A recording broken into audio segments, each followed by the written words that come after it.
할렐루야. 우리 옆분들에게 활짝 웃으며 인사합시다. 새로운 미래가 시작되었습니다. 우리 자신에게 한번 이렇게 얘기해 볼까요? 새로운 미래가 다가오고 있습니다. 할렐루야. 믿습니까? 우리 새로운 미래를 위한 영성에 대한 말씀 우리가 함께 나눌 텐데요. 디도서 1장 10절에서 16절까지의 말씀을 우리 번갈아가며 읽도록 하겠습니다. 제가 먼저 읽습니다. 불순종하고 헛된 말을 하며 속이는 자가 많은 중 할례법 가운데 특히 그러하니 그들의 입을 막을 것이라. 이런 자들이 더러운 이득을 취하려고 마땅하지 아니한 것을 가르쳐 가정들을 온통 무너뜨리는도다. 그레데인 중에 어떤 선지자가 말하되 그레데인들은 항상 거짓말쟁이며 악한 짐승이며 배만 위하는 게으름뱅이라 하니 이 증언이 참되도다. 그러므로 내가 그들을 엄히 꾸짖으라. 이는 그들로 하여금 믿음을 온전하게 하고 유대인의 허탄한 이야기와 진리를 배반하는 사람들의 명령을 따르지 않게 하려 함이라. 깨끗한 자들에게는 모든 것이 깨끗하나 더럽고 믿지 아니하는 자들에게는 아무것도 깨끗한 것이 없고 오직 그들의 마음과 양심이 더러운지라. 한 목소리로 그들이 하나님을 시인하나 행위로는 부인하니 가증한 자요 복종하지 아니하는 자요 모든 선한 일을 버리는 자니라. 아멘. 올해는 우리 국가적으로 굉장히 뜻깊은 해인 거 아시죠? 3.1운동 100주년이 되는 해입니다. 전국 방방곡곡에서 기독교인을 비롯해 많은 사람들이 모여서 대한독립만세를 외치면서 100년 전에 우리 선조들이 느꼈던 그 감정 또 그 생각을 같이 한번 공유해보고 생각해보는 그런 기념식 또 기념 행사들을 많이 한 걸로 알고 있습니다. 100년 전에 대한독립만세를 외치면서 만세운동을 하다가 수많은 사람들이 잡혀갔습니다. 남자, 여자, 아버지, 엄마, 딸, 아들 할 거 없이 만세를 불렀던 많은 사람들이 감옥에 잡혀갔었는데요. 그 중에 한 어린 소녀가 있었습니다. 그 소녀도 감옥에 갇혀 많은 고문을 당했습니다. 개목살이 줄에 목에 걸고 네 발로 기어다니게 했습니다. 그리고 이 소녀의 상체를 다 벗겨서 채찍으로 내려치기도 했습니다. 입에 호수를 대서 고춧가루 물을 잔뜩 억지로 부어대서 얼굴에 있는 7구멍, 눈을 비롯해서 귀, 코, 입으로 고춧가루 물이 막 흘러나왔다고 합니다. 그런데도 이 아이가 굴복하지 않으니까 뜨거운 물을 준비하고 거기에 똥물을 섞은 다음에 면도칼들을 잘게 썰어가지고 물에 섞어서 그거를 입에다가 집어넣어 고통스럽게 했다고 합니다. 그런데 이 소녀가 감옥 안에서도 대한독립 만세를 그럼에도 불구하고 외치자 머리에 약품을 발라가지고 토끼 가죽 벗기듯이 머리 가죽을 벗겨냈습니다. 그리고 벤치로 손톱과 발톱을 다 강제로 빼고 거기에 대나무를 빼쪽까지 깎아서 다 양손 발에다가 찔러 넣었습니다. 심지어는 달군 쇠 인두로 그 소녀의 음부를 지져대기도 했습니다. 그런데도 굴복하지 않았습니다. 그러니까 차마 제가 지금 설교에서는 표현할 수 없는 방법으로 미꾸라지를 이용해 발가벗겨 놓고 성고문도 했습니다.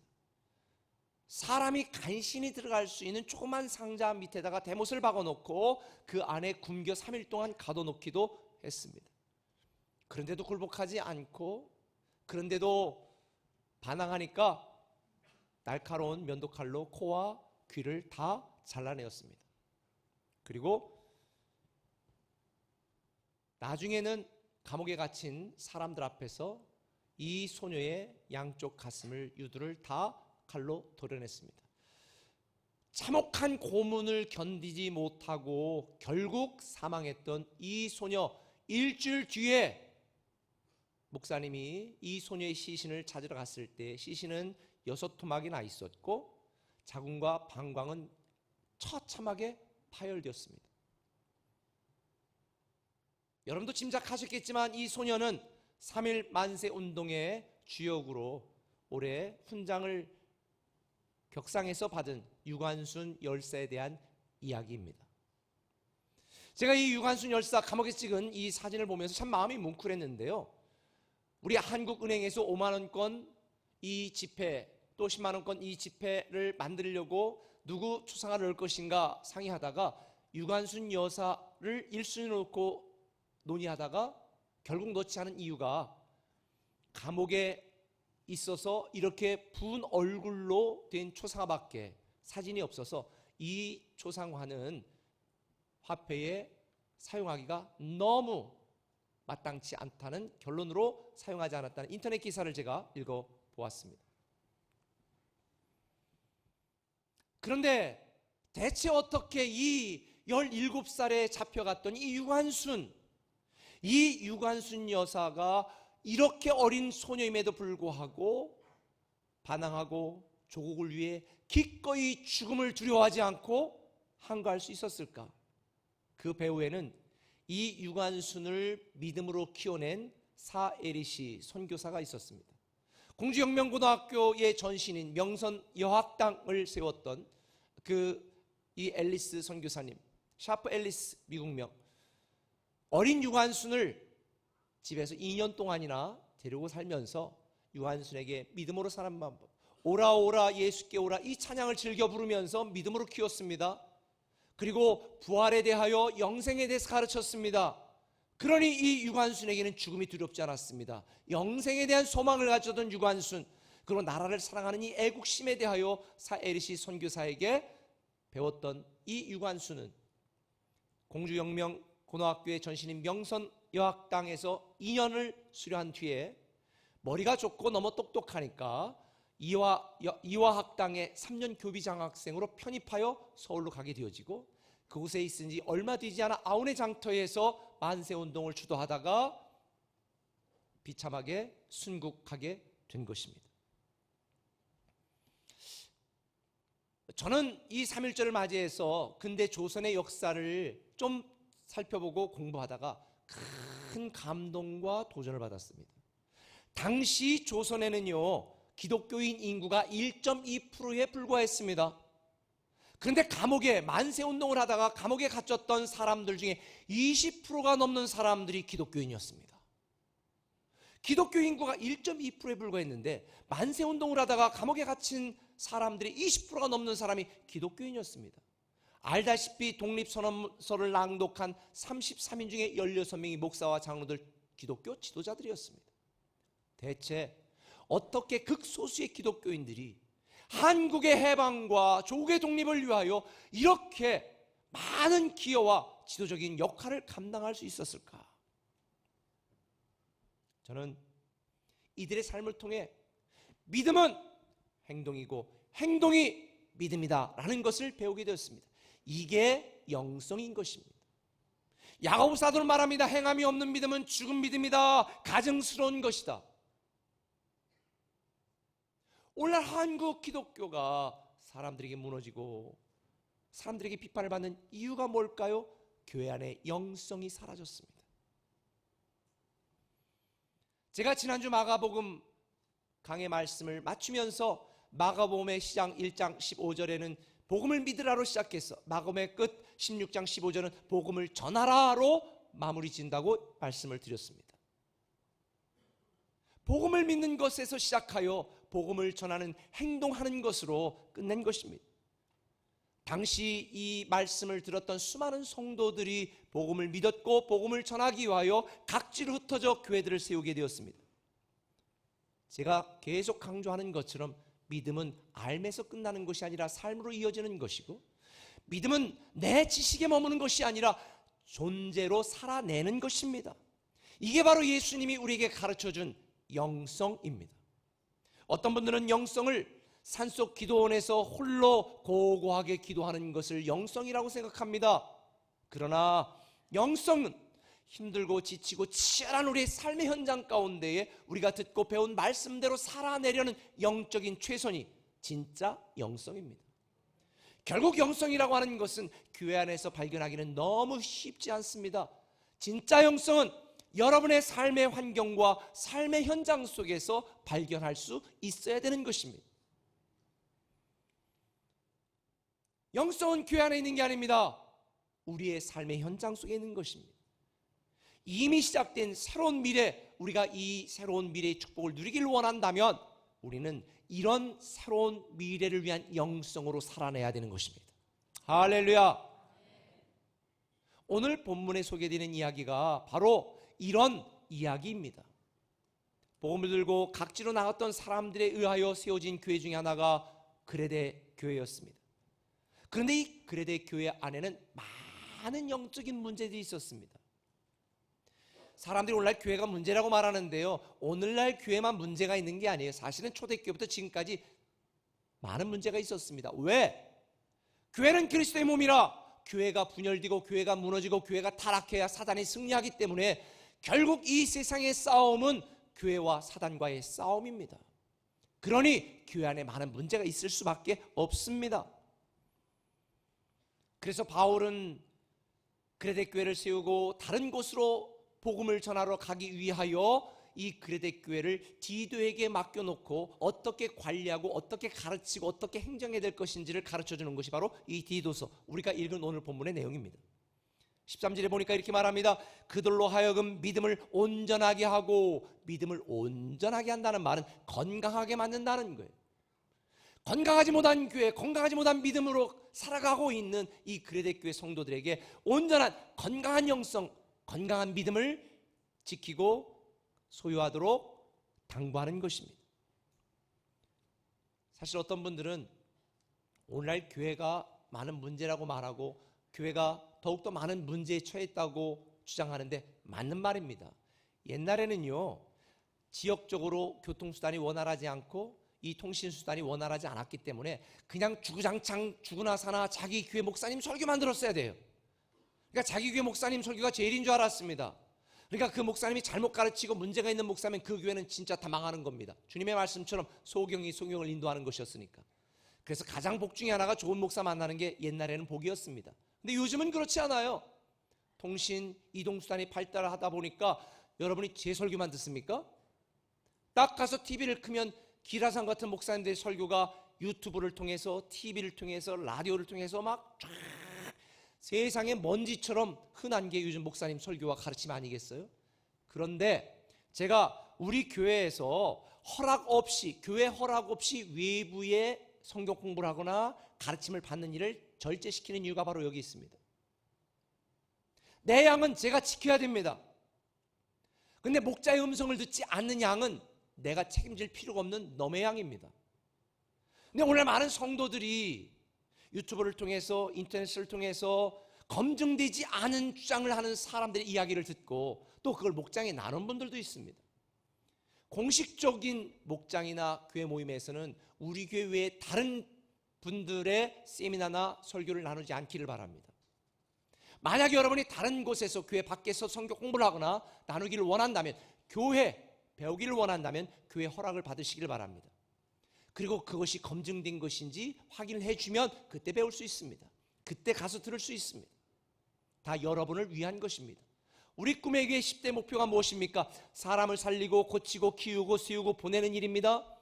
두 가지는 교회에 대한 것입니다. 교회를 지키고, 저는 교회 리더로서 꿈의 교회 공동체를 지켜야 될 영적 책임이 있는 것입니다. 주님은 이렇게 말했습니다. 말세에 거짓 선지자들이 일어나 큰 표적으로 기사를 보여 할 수만 있다면 택하신 자들도 미혹하리라. 그래서 우리는 이 잘못된 사상과 생각과 이 세상의 타락한 문화로부터 저와 여러분, 우리 스스로를 지켜 새로운 미래를 위한 영성을 소유해야 되는 줄 믿으시면 아멘. 그러기 위해서 어떻게 해야 될까? 건강하고 온전한 영성의 사람이 되기 위해서 어떻게 해야 될까? 두 가지를 제시하려고 합니다. 그 첫 번째는 이것입니다. 착한 기준을 적용하라는 것입니다. 한번 따라합시다. 착한 기준을 적용하라. 오늘 본문 14절에 보면 이렇게 말합니다. 유대인의 허탄한 이야기와 진리를 배반하는 사람들의 명령을 따르지 않게 하려 함이라. 그레데 교회 일부 성도들은요, 사도들과 지도자들의 의견을 따른 것이 아니라 유대인들의 허탄한 이야기를 기준으로 삼아서 신앙생활을 했습니다. 진리를 배반하는 사람들의 명령을 기준으로 신앙생활을 했습니다. 이런 사람들이 교회를 분열시키고 성도들의 가정을 무너뜨리고 성도들의 신앙을 흔들어댄 것입니다. 열심은 냈지만 핵심을 못 잡은 헛된 신앙으로 살아가고 있습니다. 우리가 새로운 미래의 축복을 누리려면 착한 기준을 우리의 신앙과 우리의 인생에 적용해야 되는 것입니다. 착한 기준이라고 하는 것은 종교적인 기준을 말하는 게 아닙니다. 제가 여러분에게 말씀드린 것처럼 이 세상에 착하고 선한 분은 오직 하나님밖에 없습니다. 좋은 소식, 선하신 하나님, 착한 분 말할 때 헬라어로 아가도스라는 단어인데 이건 착한, 선한이라는 단어로 번역이 됩니다. 결국 이 세상의 모든 사람의 죄를 범하여 착하고 선한 사람이 없습니다. 오직 하나님만이 선하십니다. 결국 우리가 착한 기준을 우리의 삶에 적용해야 된다는 이야기는 하나님의 말씀을 우리의 삶에 적용해야 된다는 이야기인 것입니다. 육적인 이익과 육적 가치를 추구하는 세상의 기준을 내 삶에 적용해서는 우리는 제대로 된 신앙생활을 할 수가 없습니다. 원래 많은 사람들이 그렇게 살았던 자기 기준을 교회를 다니면서도 여전히 자기의 삶에 적용합니다. 신앙생활에 적용합니다. 그러니까 새로운 미래를 누리지 못하는 것입니다. 신앙생활이라고 하는 것은 교회를 다니는 우리의 삶의 방법만 바뀌는 것이 아니라 우리의 삶의 기준이 바뀌는 것입니다. 몇 주 전에도 여러분에게 말씀드렸습니다. 하나님이 우리에게 주신 축복 중에 하나는 달라진 기준이다. 만약 우리 행위와 우리의 업적과 우리의 노력을 기준으로 구원을 준다면 저와 여러분들 중에 구원받을 사람이 몇 사람이나 있습니까? 은혜와 사랑으로 우리를 구원하시는 달라진 기준이 축복이라고 말씀을 드렸습니다. 그렇다면 우리도 신앙생활을 하기 위해서는 하나님의 말씀, 영적 이익과 영적 가치를 추구하는 영적인 기준, 이 착한 기준을 우리의 삶에 적용해야 되는 것입니다. 잘못된 생각과 기준을 내 신앙에 적용하면 잘못된 영성 때문에 왜곡된 인생, 망가진 삶을 살아갈 수밖에 없는 거예요. 저는요, 이 기준이 중요하다는 것을 너무 일찍이 깨달았어요. 제가 지금부터 한 30여 년 전에 미국에 처음 유학을 갔을 때에 촌놈이 미국 가서 처음 차도 사고 있으니까 얼마나 좋아. 그런데 그랜드 캐니언을 꼭 구경을 가야 된다는 거예요. 그래서 아내와 제가 같이 차를 타고 그랜드 캐니언을 LA에서 구경하러 갔지 않겠습니까? 그런데 가도 길이 빤듯하고 끝이 안 보이는 거예요. 9시간을 걸려 가야 되니까. 그래서 그때 당시 크루즈 컨트롤이라는 게 있어. 그냥 딱 속도를 딱 맞춰놓으면 그냥 계속 엑셀에서 밟지 않아도 가는 거야. 그래서 제가 100에다 맞췄죠.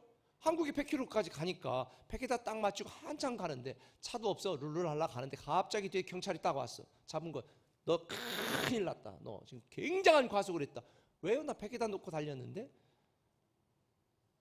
참고로 한국의 기준은, 거리 기준은 미터고 미국은 마일입니다. 1마일이 1.6km입니다. 그러면 제가 100에다 놓고 달렸으면 몇 킬로로 달렸다는 거예요? 160km로 달렸다는 얘기죠. 처음 미국 가서 뭘 모르니까 그랬던 거예요. 그때 제가 깨달았습니다. 기준이 너무 중요하구나. 100이라도 똑같은 100이 아니구나. 여러분, 왜 우리가 하나님을 믿으면서도 영적인 축복을 받지 못하는가? 육적인 기준을 내 삶에 적용하기 때문입니다. 오늘 본문에도 보면 그레데 성도들에게, 할레파 성도들이 잘못된 기준으로 복음과 진리를 왜곡하여 다른 성도들이 진리에 떠나게 만들었어. 10절에 보니까 불순종하고 헛된 말을 하며 속이는 자가 많은 중 할레파 가운데 특히 그렇다. 이들은 말씀과 복음을 삶의 기준으로 삼지 않았습니다. 할례를 통해 구원을 받는다는 잘못된 교리를 주장하며 유대인의 신화와 족보를 강조했습니다. 유대인들의 허탄한 이야기를 신앙생활의 기준으로 삼았습니다. 진리를 배반한 사람들의 명령이 그들의 신앙생활의 기준이 되었습니다. 그러니 교회가 혼란스럽고 성도들의 가정이 막 무너져 내렸습니다. 그래서 바울은 디도에게 이런 자들을 멀리하고 교회를 지키라고 당부하고 있는 것입니다. 육적인 이익, 육적 가치, 육적 기준을 가지고 우리는 새로운 미래를 맞이할 수가 없습니다. 영적 가치, 신본주의적인 신앙, 은혜 중심의 신앙을 가지고 우리는 살아가야 되는 것입니다.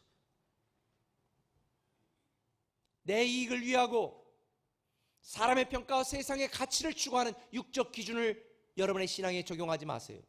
사람들의 평가를 두려워하지 마시고 하나님의 평가, 영적 가치, 복음적 가치를 주장하며 이 착한 기준을 우리의 삶에 적용하도록 했을 때에 새로운 미래의 축복을 누리게 되는 줄 믿으시기를 바랍니다. 그게 바로 착한 성도입니다. 특별히 오늘 본문에 보면 15절에 이렇게 말합니다. 깨끗한 자들에게는 모든 것이 깨끗하고 더럽고 믿지 아니하는 자들에게는 모든 것이 더럽다. 이게 무슨 의미인가? 기준에 대한 이야기입니다. 이게 무슨 말인지 잘 이해 못하면 제가 여러분에게 설명을 드려볼게요. 제가 누군가 어려운 사람에게 100만 원의 기부금을 주고 도왔다. 이게 착한 일입니까? 나쁜 일입니까? 잘 모르겠어요. 아니 내가 누군가에게 어려운 분에게 100만 원을 구제를 했다. 이게 착한 일이에요? 나쁜 일이에요? 착한 일이죠. 이건 세상 사람들이 판단하는 방식입니다. 그런데 이게 악한 일이 될 수 있고 착한 일이 될 수 있어요. 예를 들어 보겠습니다. 여러분 직장에 다니는 한 분이 끝나고 술을 마시고 회식을 했습니다. 접대를 했습니다. 업무상 업무를 위하여 할 수 없이 접대를 그렇게 했습니다. 그러다가 죽었습니다. 산재일까요? 아닐까요? 제가 알기는 업무의 연장선상으로 보고 술 마시고 접대하고 밥을 먹은 거지만 산재 처리하는 걸로 저는 알고 있습니다. 그런데 회사하고는 전혀 관계없이 오랜 동창 만나가지고 과음해가지고 죽었어. 산재 처리 될까요? 안 될까요? 안 됩니다. 똑같이 술을 먹고 똑같이 밥을 먹고 똑같이 했는데 왜 하나는 산재로 인정이 되고 하나는 산재로 인정이 되지 않을까요? 의도와 목적이 중요한 것입니다. 기준이 중요한 것입니다. 왜? 여러분 이 15절은 이걸 설명하고 있는 것입니다. 하나님을 믿고 하나님을 아는 사람들이 영적 기준을 적용하여 하나님을 목적으로 한 모든 일들은 착한 일입니다. 그러나 여러분이 세상 사람들이 보기에 아무리 좋고 착한 일들을 했어도 여러분의 명예와 여러분의 자존심과 여러분의 이름을 위해 했다면 더럽고 악한 일인 것입니다. 결국 기준이 중요한 것입니다. 누가 기준이 되느냐, 뭐가 기준이 되느냐, 이걸 말하고 있는 것입니다.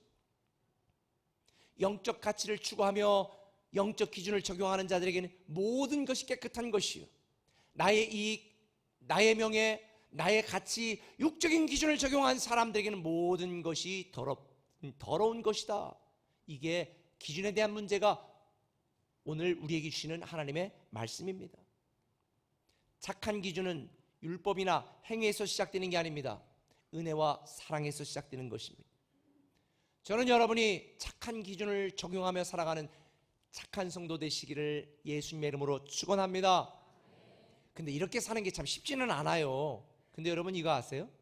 홍콩이나 일본 가신 분들 운전석이 어디 있어요? 왼쪽이 아니라 오른쪽에 있습니다. 그러면 시내버스나 차를 기다릴 때 왼쪽을 봐야 될까요? 오른쪽을 봐야 될까요? 오른쪽을 봐야 됩니다. 왜? 한국은 차가 왼쪽에서 옵니다. 그리고 탑니다. 그런데 홍콩이나 일본은 오른쪽에서 옵니다. 오른쪽으로 타야 됩니다. 다시 말하면 기준이 바뀐 것입니다. 여러분이 예수 믿고 교회를 다니면서 나는 어색한 게 하나도 없다. 나는 너무 모든 게 자연스럽다. 그러면 진짜 영성의 사람이든지 아직도 구원 못 받은 사람이든지 둘 중에 하나인 거예요. 왜냐? 내 육적인 가치 기준을 가지고 살던 사람이 교회 오면 갈등이 생겨야 됩니다. 어색해야 됩니다. 힘들어야 됩니다. 왜?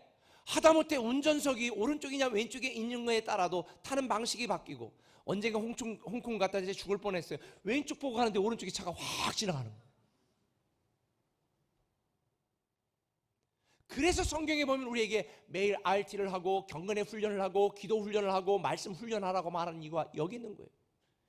예수 믿는 삶의 기준이 우리의 삶의 체질화가 되도록 만들어야 돼. 그래서 우리는 계속 매일 RT 해야 되는 거예요. 성경을 읽어야 되는 거예요. 특별히 올해부터는 제가 사순절 기간 동안에 기도 훈련을 하려고 합니다. 매일 저녁 기도회를 하려고 합니다. 왜? 예수 믿는 삶의 기준이 우리의 삶의 기준이 될 수 있도록 우리는 훈련해야 되기 때문입니다. 그래야 새로운 미래를 위한 영성의 사람이 되는 줄 믿으시면 아멘. 한 걸음 더 나아가 새로운 미래를 위한 영성을 소유하려면 착한 목적을 추구해야 됩니다. 한번 따라합시다. 착한 목적을 추구하자. 16절 읽어볼까요? 그들이 하나님을 시인하나 행위로는 부인하는 자니 가증한 자요 복종하지 아니하는 자요 모든 선한 일을 버리는 자니라. 할렐루야. 그레데 교회 할레파 일부 성도들은요, 하나님을 목적으로 살지 않았어요. 하나님의 영광을 위해 살지 않았어요. 부당한 이득을 취하며 육적 가치를 위해 신앙을 허비했습니다. 선한 일을 행하도록 구원받고 지음받은 그들이 선한 일을 버리는 자로 살아갔습니다. 오늘날 교회 안에도 선한 일을 버리는 자, 선한 일을 행하는 자 둘로 나뉘는 것 같습니다. 다시 말하면 선한 일이라고 하는 것은 하나님의 영광을 위한 일이라고 이미 말씀을 드렸습니다. 하나님을 목적으로 살아가는 삶이 선한 일이라고 이야기했습니다. 그레데 교회 성도들 중에 그런 사람들이 있던 것입니다. 잘못된 기준을 적용한 것뿐만 아니라 잘못된 목적을 위해 살았습니다. 물론 그들도 입술로는 예수님을 구주로 시인했습니다. 입술로는 주님이 원하는 삶을 사기로 동의했습니다. 그러나 그들은 행위로 그들의 믿음을 부인하고 있었습니다. 한마디로 영성이 없었습니다. 근데 오늘날 이건 그레데 교회 성도들에게만 해당하는 것이 아니라 오늘날 성도들에게도 해당되는 것 같습니다. 많은 사람들이 예수님을 입으로 시인합니다. 주님이 뜻대로 살기로 마음에 동의합니다. 근데 그들의 삶에 아무런 변화가 없습니다. 교회 다니는 사람이 더 심하다는 이야기를 듣습니다. 그게 최고의 욕입니다. 우리가 들을 수 있는. 우리는 하나님의 기쁨이 되고 하나님의 영광을 위하여 그 착한 목적을 위해 살도록 구원받은 자들입니다. 예배서 2장 10절 말합니다. 우리는 그의 만드신 바라 그의 선한 일을 위하여 지으심을 받은 자다. 우리는 선한 일을 위하여 지으심을 받은 왕의 자녀. 하나님은 우리를 왕의 자녀로 선택하시고 하나님의 자녀의 축복을 누리게 하시는 것은 바로 이런 착한 목적, 하나님의 영광을 위하여 살아가도록 만들기 위함입니다. 그래서 김영복 목사가 쓴 사귐의 기도라는 책에 보니까 이렇게 이야기하더라고요. 하나님을 제대로 만난 사람은 그분 안에서 자신이 무엇을 위해 어떻게 살아야 할지를 발견한다. 오늘 어떤 성도들은 세상 기준을 적용하고 잘못된 목적을 추구하면서 왜 나에게는 새로운 미래가 시작되지 않는 거야? 안 목사 사기꾼이네? 이런 분들도 있습니다. 여러분이 새로운 미래의 축복을 누리기를 원한다면 여러분의 삶의 기준을 착한 기준으로 바꾸시고 여러분의 삶의 목적을 착한 목적으로 바꾸어 추구하시면 됩니다. 그러면 새로운 미래를 시작하신 하나님이 하나님을 사랑하는 자, 아니 하나님을 목적으로 사랑하는 자들을 위하여 모든 것이 합력하여 선을 이루게 만드신다. 이게 로마서 8장 28절에 있는 말씀이요. 나아가 빌립보 2장 13절 말씀을 현대인의 성경으로 보면 이렇게 말합니다. 같이 읽어볼까요? 하나님은 자기의 선한 목적을 따라 여러분이 자발적으로 행동하도록 여러분 안에서 일하십니다. 선한 목적, 착한 목적을 따라 살아가도록 하나님은 여러분 안에 일하고 계십니다. 저는 여러분이 새로운 미래의 영성을 소유한 성도들이 되시기를 진짜 기도하고 기대합니다. 지금 한국 기독교 인구는 20%, 전 국민의 20%라고 말합니다. 그런데 믿음으로 행동하는 정말 영성을 가진 성도들은 1.2%밖에 되지 않은 것 같습니다. 조선 기독교인들에게는 1.2%밖에 안 되는 기독교인이었지만 20% 이상이 영성으로 행동하는 믿음으로 살아갔는데 오늘날 한국 기독교는 20%가 넘는 성도들이 있지만 영성을 소유하고 살아가는 성도는 1.2%밖에 되지 않는 것 같아요. 입술로는 예수님을 구주라고 고백하지만 그의 삶으로는 부인합니다. 성경은 이런 사람을 가리켜 마음으로 믿되 입술로는 믿되 행위로는 부인하는 자니 이런 자들은 가증한 자요라는 표현을 씁니다. 가증하다는 말은 헬라어 단어의 뜻으로 우상 숭배하다라는 뜻입니다. 여러분, 이게 무슨 말입니까? 예배드리는, 그런데 우상 숭배하는 자들이 있다는 겁니다. 하나님을 믿는 그리스도인이지만 여전히 우상을 숭배하는 것처럼 살아가는 성도들이 있다는 얘기입니다. 행함이 없는 믿음, 즉 영성이 없는 사람들을 이야기하는 것입니다. 그러나 저는 우리 꿈의 교회 공동체 모두는 착한 기준을 적용하고 착한 목적을 추구하는 여러분이 되시기를 예수님의 이름으로 축원합니다. 예수로 시작했으니 예수로 살고 예수로 끝을 맺어야 되지 않겠습니까? 디도서 2장 14절은 이렇게 말합니다. 같이 읽어보겠습니다. 그가 우리를 대신하여 자신을 주심은 모든 불법에서 우리를 속량하시고 우리를 깨끗하게 하사 선한 일을 열심히 하는 자기 백성이 되게 하려 하심이라. 교회는 다니지만 선한 일을 벌이는 우상 숭배하는 성도가 되지 마시고, 교회를 다니며 착한 성도, 하나님의 영광을 목적으로 살아가는 더 그리스도인 왕의 자녀가 여러분이 되셨으면 좋겠습니다. 새로운 미래의 영성을 누리는, 영성으로 살아가 새로운 미래를 시작하는 사람, 이게 여러분의 이야기가 되기를 기대합니다. 얼마 전에 교회 성장연구소라고 하는 곳에서 저에게 질문을 했어요. 목사님, 한국 교회 미래의 가장 중요한 과제가 무엇인가요? 그래서 저는 주저하지 않고 다음 세대 그랬습니다. 다음 세대 양육이 한국 교회가 해야 될 가장 중요한 일이라고. 그런데 저만 그런 줄 알았더니 많은 목사님들 대상으로 조사한 첫 번째 미래 과제가 다음 세대더라고요. 그런데 여기에서 목사에게만 물은 것이 아니라 성도들에게도 물었습니다. 성도들에게 물었더니 성도들이 생각하는 건 다음 세대는 한 6위, 7위 정도고요. 제일 먼저 성도들이 한국교회 미래를 위해 회복해야 될 과제는 교회다움, 성도다움이라고 답변을 했습니다. 교회가 교회답고 성도가 성도답고 목사가 목사답고 장로가 장로다운 다움을 회복하는 게 한국교회의 미래를 위해 가장 시급한 과제다. 다음이 뭡니까? 영성입니다. 영성, 교회다움의 영성, 성도다움의 영성. 결국 한국교회의 미래는 새로운 미래를 위한 영성을 소유하느냐 안 하느냐에 한국교회 운명이 걸린 것입니다. 말씀을 맺겠습니다. 제가 서두에서 유관순 열사의 이야기를 했습니다. 유관순 열사의 이야기를 다룬 항거라는 영화가 있습니다. 이 영화의 마지막 장면에 다시는 만세운동하지 않겠다고 다 풀려나는 사람들이 빈 감옥에 홀로 남은 유관순에게 묻습니다. 꼭 이렇게까지 해야 됩니까? 그때 유관순이 이렇게 대답했습니다. 그럼 누가 합니까? 여러분에게 믿지 않는 분이 이렇게 물을지도 모릅니다. 그렇게까지 열심을 내야 되니? 그렇게까지 헌금해야 돼? 그렇게까지 신앙생활해야 돼? 그때 여러분 어떻게 답변하시겠습니까? 글쎄, 아니요. 그럼 누가? 그럼 어떻게? 이렇게 답변을 하셔야 되지 않겠습니까?